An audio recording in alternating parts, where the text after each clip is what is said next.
Smitty partying with the champions at the Tropicana Hotel and Casino in Las Vegas, the Nevada Boxing Hall of Fame, year number 2. This guy's going in, and he belongs in any Hall of Fame. He's the real deal. Former undisputed heavyweight champion of the world, Evander Holyfield. Good to see you, champ. Well, thank you.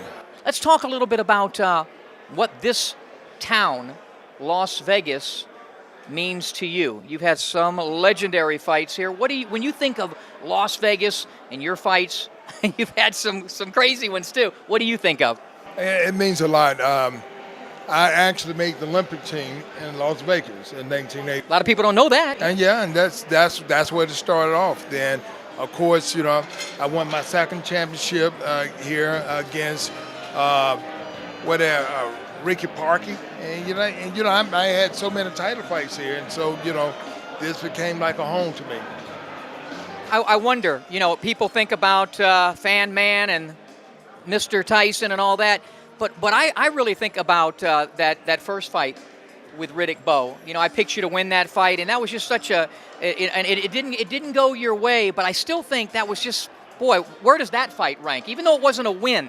Well, of course, it's one of the top fight, because that fight kind of gave me that mind. Do I really want to fight again? That's my first defeat, and in 1992, and the first time I had to talk to my son and tell my son, sometimes you give your all and your all just not enough.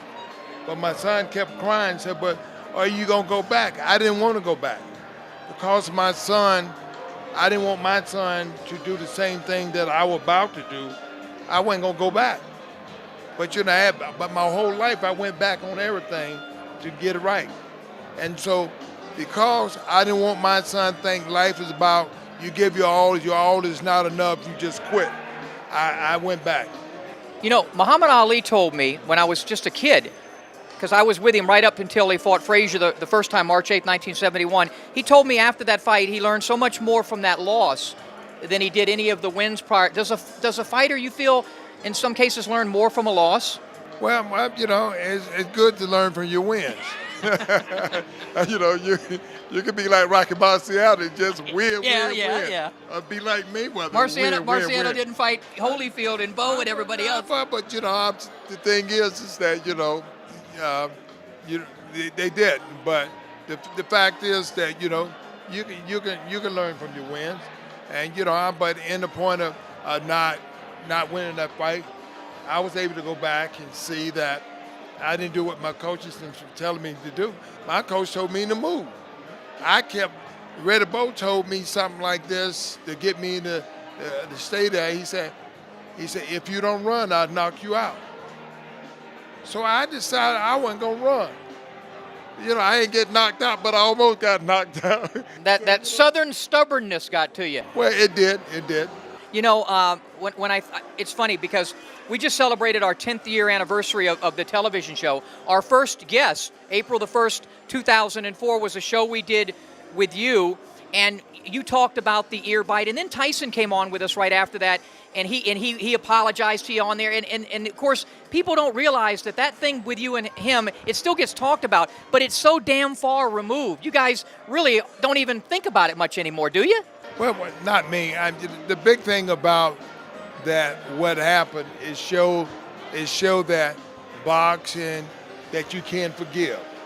And I forgave Mike, and Mike and I, we talk and we do a lot of things together.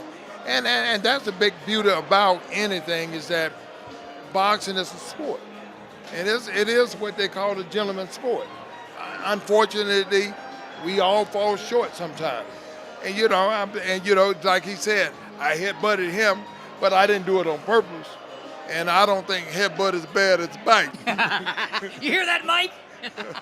So important for the fighters because they light up, because unlike other sports, they don't have the pension plans and so many of the other things that I know you and other Hall of Fames like mine in Florida, they're trying to also, because at the end of the day, this is for the sport, but it gives back to the fighters who need it the most. That's right. And, And again, one of the things that we do, because we had a double-edged mission when we started, which was basically to honor those who have meant so much and made significant contributions to the sport of boxing in Nevada, but also to aid boxing-related causes. And that's and again, I just think that's an area where people do not do not really care outside of boxing. And if we can help retired boxers, if we can help scholarship programs at colleges that have boxing programs, youth boxing programs where they have a lot of dilapidated equipment and maybe have any trouble getting funding, that's what we're about, and we're trying to help in that area. Hey, let's talk a little bit about Las Vegas. You fought all over the place, including here. You do so many fights here. Your great work with HBO, which, by the way, you continue to improve as a commentator. I'm very proud of you for that work, especially helping those guys who can't see certain things. But talk about doing fights, fighting, Las Vegas as the mecca of boxing. Las Vegas is almost like built for boxing. Las Vegas has everything from the betting to the workers to the women for the round court girls to it just has everything. The casinos seem like their foundation was based upon boxing and gambling. You feel me? It's like your boxing and gambling went together because you gamble on the boxing. You understand me? So it's like it just seemed like they were made for each other, which makes Las Vegas have to be almost the mecca for boxing. What are the future plans for Roy Jones Jr.? You're doing the commentary. You're still kind of fighting. You'll be joining me in the Florida Boxing Hall of Fame if you ever retire. Are you ever going to retire? If I ever retire, I don't know the answer yet. I'm not God. I can't predict the future. But if I ever do, I would hope to be joining you in the Florida Hall. Well, you'll be in more than just the Florida Boxing Hall of Fame. But what are your goals for your future? My goals are just to stay active, have a good time in boxing, enjoy it, entertain the crowd as I always seem to find a way to do. Possibly win a WBC cruiserweight title and then maybe call it a day. Well, other than working for HBO, do you see yourself? You've been doing some pretty damn good work as a trainer. How about some more of that? Yeah, I'm gonna do a little bit more of that too. I enjoy the training, but I only want guys that I think are capable of adapting to what I want to teach you. If I don't think you're capable of adjusting to what I want to teach you, or if I don't think my style of fighting fits you, I won't accept you as a student. So now you've been in the ring with me. Will you accept me? No way. The great Roy Jones Jr., thanks for joining us. Thank you, brother. Some of the guys I mingled around with, they all said the same thing. They said, thank God Rich is doing it. It's about time, because again, and I know you weren't at the fight, but you were at the weigh-in of the solar plexus punch when, of course, Bob Fitzsimmons and James J. Corbett in 1897. I think that was in Carson City. But this place has such a great history. But the camaraderie, you could just feel it in the room, couldn't you? Yeah, it's amazing. I love seeing like Shane Mosley and Floyd hugging, and Zab Judah and Floyd, hugging and having a good time together, and all these former rivals, and it's just a different atmosphere. And plus, really, I just think that nobody outside of boxing really does things for boxing. And so I think if the boxing community itself comes together and does things for the sport, it's a very positive thing. These two guys know a little bit about each other. Paulie Ayala, Bones Adams. They met a couple of times, I believe at Mandalay Bay, where you won your title against Garza. You had a plethora of great fights here. Let's talk a little bit about, we'll start with Bones. What does Las Vegas, Nevada boxing mean to you? It means everything to me. That's why I moved here in 1999. That's why I moved here in 1999, because I love boxing. It's the mecca, and it's kind of veering away with all the casinos in other states. But I hope it's going to come back, come back soon, hopefully. Same question to you, Paulie. What does it mean to you when you think about fighting in Las Vegas? Well, you know what? Every time I come here, you always run into a world champion. This is where the champions are. You got boxers and fighters everywhere, but if you want to be where the champions are, this is where you come. What do you remember about your couple of encounters with this young man here? He's pretty slick. He's a very slick guy. He's a Don't great, blush now. You guys weren't blushing those times, He's a great guy, man. You know what? I always enjoy running into Bones. I seen him the other day at the gym. It's always a pleasure, man. We got history together. that nobody could ever take away. You know, I only know one white guy who boxes as good as him. I was a better actual mover inside. But let's talk about your championship. I remember the night you won the title here. Talk about that fight with Garza. Like I said, I was an 8-1 underdog. And I woke up that morning and I felt so good. I was like, no aches, no pains. You know how, being a fighter, you feel sore. So I didn't feel nothing. I started calling everybody, said, bet the farm, bet the, I don't care, I'm winning this fight. And I had $980 to my name. I gave it to my friend, go bet on me. And I came out a winner. Remember the after party? We partied. That was the long. You guys were drunk. I was at the hospital with a broken hand until like 4 in the morning. You guys are already done by the time I was there. Talk about, Paulie, the special camaraderie between fighters. I call fighters at a level like you guys were the most common and uncommon of all athletes. There's something special about it. When the gloves are hung up, when all is said and done, there's something special between you guys. I don't think that other athletes hitting one another on a football field, tackling somebody or whatever, it's not like this sport. Talk about that camaraderie. Man, well, it's a sport where you put everything, you put your heart and your soul, your passion, you put everything in it, man. So I mean, when you fight against another man, another champion, I mean, and y'all have to endure something like that. I mean, it's memories that you share, and the respect that you get that you wouldn't get from any other sport, like something like this, when you lay down everything on the line like that. Same question to you. Well, same thing. Like I said, listen. The best thing is when the gloves are on, like you said, the gloves on, just war, toe-to-toe, one-on-one. A football field, you got, how many people on the field at one time? 20 or something? It's hard, but it's a one-on-one sport, combat. I mean, we're real men. We try one-on-one. There's no excuse. No timeouts. No except timeout. That 1 minute, less than a minute. You can't tag the guy to come in for you. And that's the reason why we have much respect for each other, because it's each individual person fighting each individual person. Flushing Flash, Kevin Kelly, talk about, I see you talking to Bones Adams and Paulie Ayala and Holyfield's over there and Floyd Mayweather and Roy Jones Jr. Explain to the boxing fans what it's like, the camaraderie between great fighters. We all contribute to the game. When you got fighters that all contribute to the game together, it's like a family reunion. And what happens is every fighter brings something to the game special. By us being together, we're kind of bonding. We don't see each other a long time. We get a chance to mend the wounds. We ain't been together for a while. I'm happy to see Bones. I'm happy to see Ayala. I'm happy to see Roy Jones. I'm happy to see Floyd, because we're a family. We're a boxing family. And it's amazing how small, even though boxing is such a global sport, an international sport, how small of a world it is with all of us. You go anywhere in the world, if you're around, if there's a fight group, they're going to know Kevin Kelly, they're going to know Roy Jones. I mean, it's a very small world, this boxing community, isn't it? It's a tight niche family. But what's weird about it is we don't see each other often. Yeah. But when we do see each other, it's like a reunion. Us being in this room today shows the love that we have for each other and that we appreciate one another. That's the most important thing. You've been around a lot of other athletes, so have I. There's a difference between fighters, though, and other athletes. I call boxers the most common, yet uncommon of all athletes. There's something a little different about fighters. I think the aspect of fighters that we're gladiators. We know what we can do. So we're more milder, kinder, gentle. We don't have nothing to prove. We proved it already. You're on the ballot to be in this Hall of Fame. You're a resident here. You will be in this Nevada Boxing Hall of Fame someday real soon. I hope I am too. But you're already a Hall of Famer. Tell us about you're just inducted into New York. Talk about that. It was beautiful.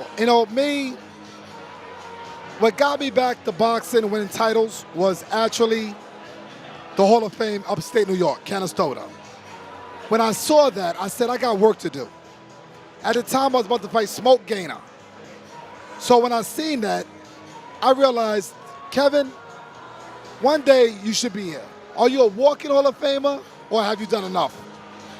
I always had that question mark. People told me I was, but I didn't believe it. So once I got inducted, I know now I am. And it's a matter of time before I get in Vegas Canastota, Florida, and I just feel appreciated by the people that I left my mark, and I go from champion to immortal, and that's my job. Speaking of champions, speaking of Nevada, pound for pound best, Floyd Money Mayweather. How you doing, champ? How you doing, Smitty? Great to see you. It's good being here. And it's important for you to be here. This is the Nevada Boxing Hall of Fame. This is their fundraiser. This is their second year, and who knows more about boxing in Nevada than you? Nevada, the commission, the referees, the judges, everybody has done a tremendous job, in the sport of boxing, and helping out with the sport of boxing and keeping our, the main thing, the most thing that's important, that's very, very important is safety, for the fighters. And Nevada Commission, the best commission in the world. What else can I say? The Nevada Boxing Hall of Fame, Rich Murata has done a tremendous job. Rich is a great, great guy. He's been around the sport of boxing a very, very long time. Very, very seasoned in the game. You also very, very seasoned in the game. And anytime I can give back my time or my money, it's worth it, because this is where it all started from in Nevada. And when you think about it, I mean, boxing goes back to the solar plexus punch with Bob Fitzsimmons in 1897, stopping James J. Corbett. You and I weren't around then. I was close, but it's about damn time they get a Hall of Fame here. The Nevada Boxing Hall of Fame, I'm happy that they finally got one. Last year, I wasn't inducted, but I did. For the first Nevada Boxing Hall of Fame, I did get Fighter of the Year, which I was very, very happy and very, very pleased with.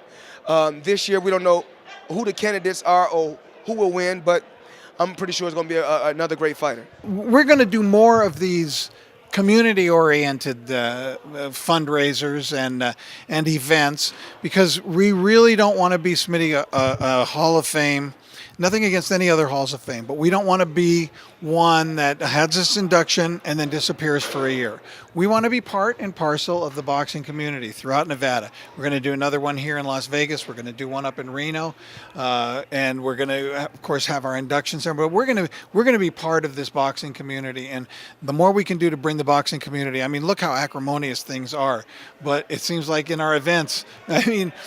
And by the way, you had people in this room tonight from all the different, the Cold War was not existing here tonight. That's right. That's exactly right. And, we love that. Yeah. We just love that. I'll never forget, all the things that were going on last year at our induction dinner with Mike Tyson hugging Don King and Bob Arum arm in arm, and Floyd Mayweather actually thanking Bob Arum. I mean, you just can't even believe the stuff that was going on. What are they serving at the bars here, right? But it was great. Yeah, I love that. How important, though, is it really for you to go down as an all-time great? It's very, very important, to give the sport of boxing 37 years of your life. It means a lot. It means everything to me. Of course, it's about the money, but it's not about the money when it comes to you wanting your name to live on as one of the greatest fighters to ever live. And I truly believe that I will go down as the best, or my name will be mentioned amongst the best. There are a lot of Floyd Mayweather boxing fans out there, and there are a lot of young fighters who want to be like this guy. Floyd, just look into the camera. A message to the young fighters out there. To all the young fighters, just continue to believe in your skills. Listen. You have to listen. The key to becoming, a champion is listening. You got to listen. Dedicate yourself to your craft. Work hard, and just keep believing. Just keep believing. Never let no one, break your dreams or tear you down. Stay focused and work hard, and anything is possible. What the mind can conceive and you believe, you can achieve, and he proved it. Pound for pound best, Floyd Money Mayweather. He takes on Marcos Maidana May the 3rd at the MGM Grand. Thanks for being here, champ. Thanks for having me. Continue to support the sport of boxing. Nevada Boxing Hall of Fame, signing off saying peace, your man Floyd Money Mayweather. Hard work. Dedication. Finally, to people who want to maybe have information about the hall or get in touch with you, suggestions, donations, anything, look into the camera and tell them how they can get a hold of you. Well, our website has all of that. I mean, and we do appreciate your donations because we have to keep it going. And we are a charitable 501c3 organization, nonprofit completely. Nobody makes a penny from this. And but if you go to our website at NVBHOF.com for Nevada Boxing Hall of Fame.com, you're going to find all the information that you need to know. Founder of the Boxing Hall of Fame. It was a great night with the legends parting into the wee night. I think it's time for me to have, and Rich to have, a glass of red wine. Thanks, Rich. Well, thank you, Smitty.